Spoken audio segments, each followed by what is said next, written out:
The country above the Similkameen Valley falls off awfully abruptly. From 5,000 feet, it drops down into a valley bottom that's at about 1,500 feet. As a matter of fact, that's the town of Headley way down there. And these are the buildings of the Masscot Mine. We're at about 4,800 feet, over 3,000 feet above where Headley is. And this is where miners found gold. Imagine them scrambling over this hillside with nothing to hold them up but their fingernails, looking for some kind of ore with some kind of gold in it. And when they found it, they decided to build the bunkhouses and the cook shacks and the offices clinging to this hillside. It is an awesomely fragile neighborhood. Tonight on Pioneers and Places, Harry Alton, who's the curator of the Headley Museum, tells us the story of the amazingly productive mines on this hillside, the Nickel Plate and the Masscot, on Pioneers and Places.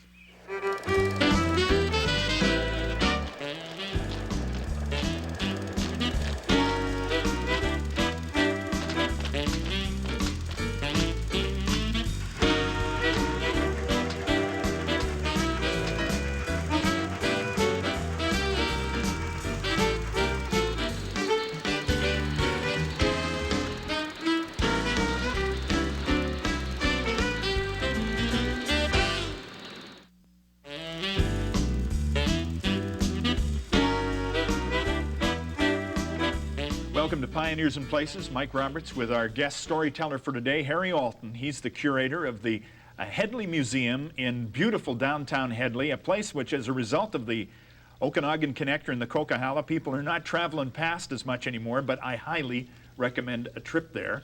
The subject of today, of course, is the mines that created the town of Headley. When do we go back to in order to get to the start of gold in this country? 1898 is when gold was first discovered up on the top of Nickel Plate Mountain, high above Headley. And who was the discoverer? Wollaston and Arundel, a couple prospectors, are credited with finding the nickel plate discovery. What are they doing? Are they sort of just traveling the country looking for gold wherever they could find it, basically? Well, you have to take yourself back 100 years ago when there were men stomping all around that country down there, hoping to find some silver, gold, copper, something, a claim that they could sell to a mining company. Yeah. So Wollaston and who's the other guy? Arundel. Arundel. So they find some stuff up on the top of that mountain. What's their next step? Take it down to a town, have it assayed, and then take those assay results, shop it around, trying to sell it to a mining company. Yeah. Where do they head? Where do they head with their chunks of ore? They had the bright idea to go down to the New Westminster Fair, where they ran into a mining magnate's field man named M.K. Rogers. And he saw these rich assay results, this rich ore specimens they had. He couldn't believe his luck. He went all the way up to Headley, up on Nickel Plate Mountain, to have a look for himself. When he found these rich assay results as well, he was more than willing to buy them out, and that's how the mine was developed. Who was he acting on behalf of? Who was his boss? A copper baron out of Montana named Marcus Daly. Marcus Daly. So that's how come that came to be an American operation. That's correct. All right. Now, he was actually this associate of Daly's.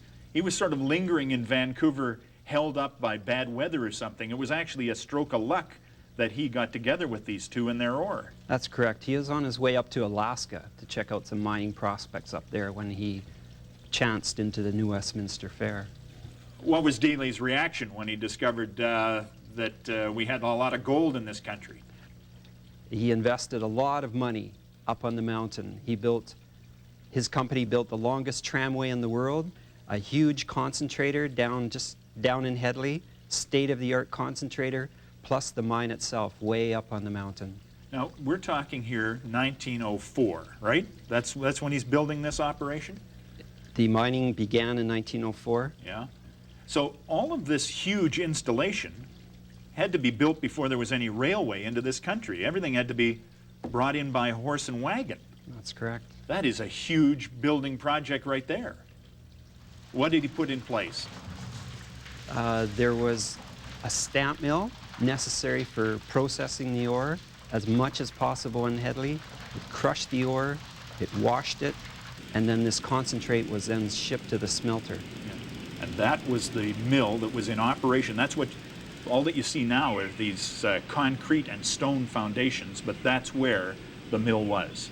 Unfortunately, that mill was burnt down later on, but just on the hillside. They used gravity. It was purposely built on the hillside to use gravity. So 1904, this mill is built, the mine is in operation. How big a community have we got there? How many people are working in this place? Headley boomed. There were hotels, houses going up, sawmills and hammers, approximately 200 people by the opening of the mine in 1904, and many more to come. How many people were employed in the mill itself, do you figure? Well, there would have been 40, Yeah. 40 men. And this operation, what, 24 hours a day? Often, yeah. The mill is in operation down in the valley, and the miners are at work up on the top of Nickel Plate Mine. How many miners are working there? There would have been at least 100 during Nickel Plate's heyday, working hard underground. 2 shifts of men working 10-hour shifts. Now, how did they get to the mine, I suppose? I mean, the mine is way up on the top of the mountain. How did the miners get there? There was a road from Penticton up through what's now the Apex ski area. That would have been completed around 1900. That's how they would have got the early mining supplies, building supplies up that road. It took them 3 days by horse and wagon to get the building supplies, mining supplies up there at that time, whereas now you could probably drive up there in half an hour. Yeah. But they were closer to Headley, and obviously the miners, when they were working there, Headley was the first stop of recreation. What was their transportation technique? They could also ride the tramway, throw an old sack on top of the ore and ride down with it.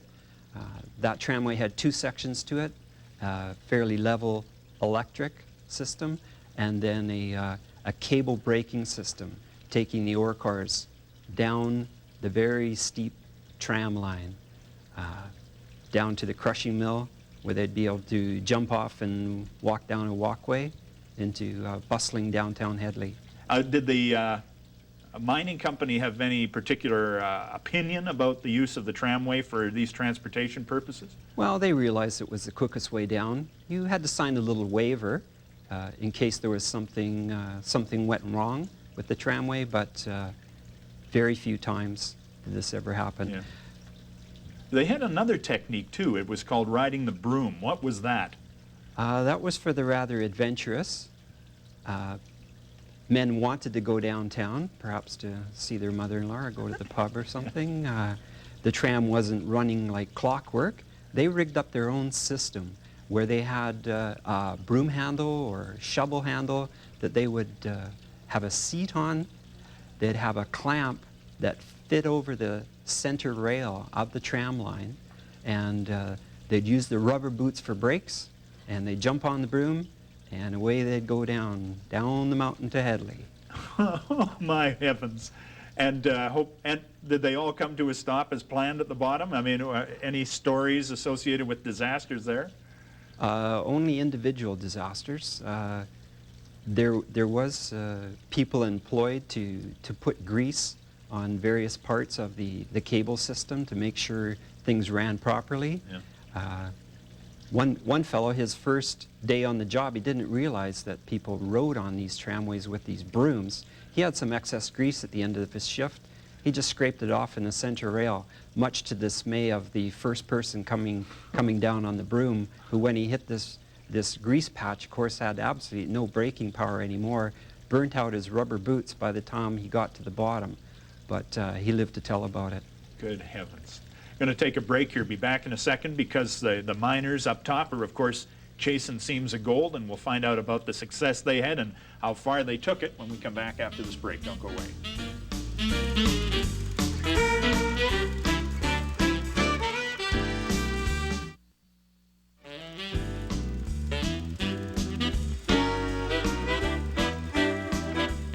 Welcome back to Pioneers and Places. Mike Roberts with Harry Alton, the curator of the Headley Museum, talking about the development of just an astronomically successful gold mine in the Headley area.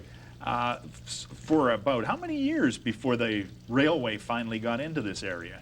There was a 5-year window between the opening of the nickel plate in 1904 and the arrival of the Great Northern Railway in 1909. Again, an American railway arrives in this location. Yes. Yeah? Things must have started hopping when the railway arrived. Yes, it came up the valley from Oroville, following the Similkameen River, up through Karameas, into Headley and on to Princeton. What was the effect of finally having a railway to transport everything you needed? Well, much more contact with the outside world, sending out product, getting supplies in, much easier. Much quicker to get your concentrate to Tacoma. Oh, yes. And the gold back. Yes. And then the gold out. And mining supplies, food coming up from the coast. Tourists? The odd tourist, yeah. How long did the nickel plate operate? It began in 1904 and ran underground until 1955. Wow. When I think of these miners and I see these photographs, who was the photographer, by the way? We owe him a debt. There were some excellent photographers hanging around in Headley over the years. Walter Ring, early on in the 20s and 30s, and later on Frank Grundig in the 1950s was taking some excellent shots underground at the nickel plate. And he went underground, and that kind of is a scary place for me, but not for Grundig and the miners. Well, actually, Grundig worked a couple years underground, and he was an amateur photographer and ended up taking some excellent shots of the fellows on his crew.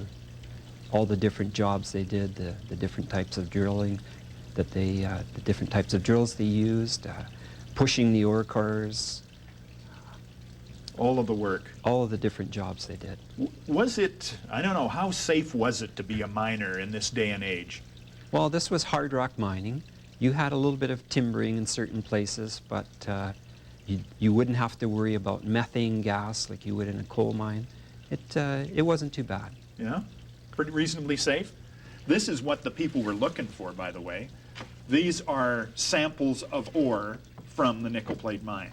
Yes. Now, I don't see long seams of gold, chunks of gold falling out of the rock here. The gold is very, very fine. That's why you needed these big crushing mills down in the valley to reduce this down to a very, very fine state, so then it could be washed and the very fine gold particles could be brought out into a concentrate.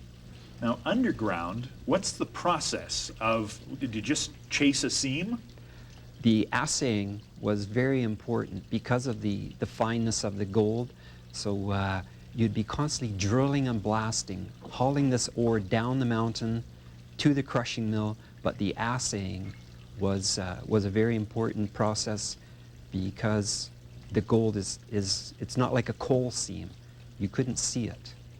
You just had to assay it. That's what the point of these, what are these, core samples? Core samples, yeah. So these would be drilled into the rock for what purposes? Well, these could be drilled from the surface to see what was underground, whether or not there was anything worth chasing down there. And these would be taken down to an assay office in town. These would be crushed up first to see whether there's anything in it. Right, and then heated up, and if there was any gold present that would appear in a liquid state. Yeah. These items here too, these are ceramic. Where did you find these? These were used at the nickel plate mine and used for a few times. They would be able to withstand the high heat of the furnace, and then they'd chuck them away. Yeah. Once they'd melted the concentrate down, found whatever gold was in it, then they'd know whether or not they should continue mining in that direction. Exactly. There's a lot of science involved here, but a lot of bull work as well. Oh, yes. And about how many miners, by the way? How big a town? There was a town actually built up on the top after a while. That's correct. Up at the nickel plate mine site, town site, 5,500 foot elevation. They built a school up there for the children. 250 people living up there year round. And this gold mine operated through the First World War, the Depression, the Second World War. through that whole period? There were short, brief periods when it wasn't operating, but it was one of the richest gold mines in British Columbia. By the time it closed in 1955, how much gold had they brought out of this mountain? 1.5 million ounces. How do we calculate the value? What was gold going for at the time? When they began in 1904, $20 an ounce. 1929, it went up to 35 an ounce and stayed there forever. So it would be, what, millions and millions of dollars worth of gold out of this mountain. Oh, yes. Now, there is a funny story and a kind of a sad story about another miner, another man who had a claim up on that mountain, and we'll tell that when we come back from the break, okay? Do that right after these words. Where did the Masscot Mine come from? We'll deal with that right after these words.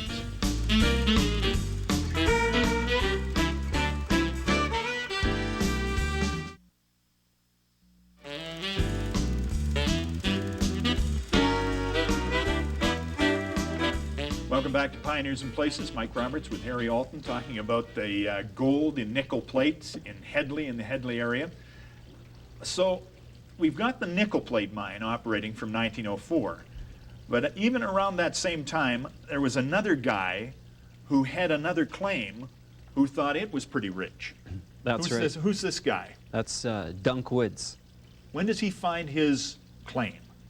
Right around the same time that claims were being 1904, he noticed an area west of the nickel plate that the claim had lapsed. He got onto it, held onto it for many years. This was the claim that was called the Masscot fraction. That's correct. So he held on to it while the nickel plate is pumping out millions of dollars in gold. What's he waiting for? He is looking for some independent financing, independent of the nickel plate. They were tunneling underground, heading west, heading toward his area, his claim. The ore was becoming very rich. The nickel plate was offering him lots of money for his claim, but for some reason, Dunk got a little bit of a burr under his saddle about nickel plate. He wouldn't sell out. He wouldn't sell to them. So he's sitting making nothing on his claim while they're getting rich. And it took him until 1936 to get some independent financing, independent of the nickel plate company. How old is Dunk by 1936? Well, he's getting up into his 80s. He pretty much waited his life away. He waited a little too long. Yeah? So what did he finally get for his trouble? What was his first claim? What did he pay for his first claim? Oh, it couldn't have been much in those days. Probably something like $15. $15. What did he get 30 years later when he finally sold? Oh, upwards to $80,000, I believe. Who then fired up the Masscot Mine? Because this is a separate and distinct mine to the west of where nickel plate was, and it had to do all of its own development. They had to get their own building supplies, their own mining supplies way up onto the mountain. They created an aerial tramway to bring their ore straight down the mountain to a crushing mill. So this would have been another independent mining company. And we can still see all of those buildings perched on the cliff face above Hedley. That closed as an active mine in 1949, but then in 1993, that was declared a provincial heritage site, and the very slow, steady restoration work began then. And they're building staircases now, and that place is being put into, so you can have tourists actually crawling over that cliff face. That's going to be happening. Yeah, that's crazy. I mean, I'm a little nervous about those kind of heights and things, but that's going to be something to see. Well, as I tell people visiting the museum, the rules at the Masscot up there when it was operating, no kids, no booze, and no chickens. No chickens. No human chickens. Oh, I got you. Nobody who's slightly afraid of heights. And no sleepwalking. And that aerial tram was the technique the miners had to get down to Hedley, because they wanted a little recreation too. Oh yes, days before workers' compensation rules, they were also riding in the aerial tramway year-round in the windstorms and the snow, quickest way down the mountain. How much was poor old Dunk Woods' claim finally worth after they mined it out? They took 255,000 ounces out of the Masscot. Very rich mine. So the mining company paid tired and broken old woods $80,000 for millions of dollars worth of gold. Yeah. And they did, the tram came down and went to the same crusher that the nickel plate was using? No, these were two independent mines. They had their own crusher? They had their own ball mill. Yes. Up, just a little bit up the creek from where Headley is. That's correct. There was a hydroelectric dam built in that area to help fuel the mill. That was completed in 1916. That had a flume off the side of it that ran down the valley 2 miles, ran a turbine to create hydropower for the crushing mill. They also had a steam-powered, a coal-powered steam plant. The coal was brought by rail from the Princeton area, from Colmont mines, from the Blakeburn area, and it was quite a development in Headley. It was a mega project. Now, 1955, they figure that all the gold is found and they shut her down. That's correct. People had to move away, going to other mining towns, other jobs. They assumed they had all the gold. Headley almost became a ghost town. When did things change? When did they find gold up on nickel plate again? Well, during the 1980s, the price of gold skyrocketed. I believe it probably peaked at $850 US an ounce. They probably did this all over the world. Let's go have another look where we know there was gold before, and they certainly found a lot more. And that was Corona Mines. They still called it the nickel plate mine under... the nickel plate gold mine. Yeah. A very confusing name for a gold mine. Because there's no nickel there, just gold. There was gold, silver, copper, zinc, but never an ounce of nickel. And that operated until when? 1985 to 1997. And they're still not finished. They found during that time 1 million ounces of gold from the open pit operation. A couple summers ago, about 3 miles east of that, toward Apex, found some more. So there could be more gold mining on Nickel Plate Mountain. Certainly. Harry Alton, thank you very much for coming in and telling us the story of the masses of wealth in the Headley area. My pleasure, Mike. And by the way, you can drop down to Headley anytime, go through Harry Alton's museum. If you're looking for some other information about it, there's a great book that's been written by Doug Cox. It's called Mines in Eagle Country. Some of the photographs that you've seen in tonight's program are courtesy of Doug Cox. And there's some older books as well from T.W. Patterson. So lots of stories coming out of the Headley area. Thanks for joining us. We'll see you again next time on Pioneers and Places.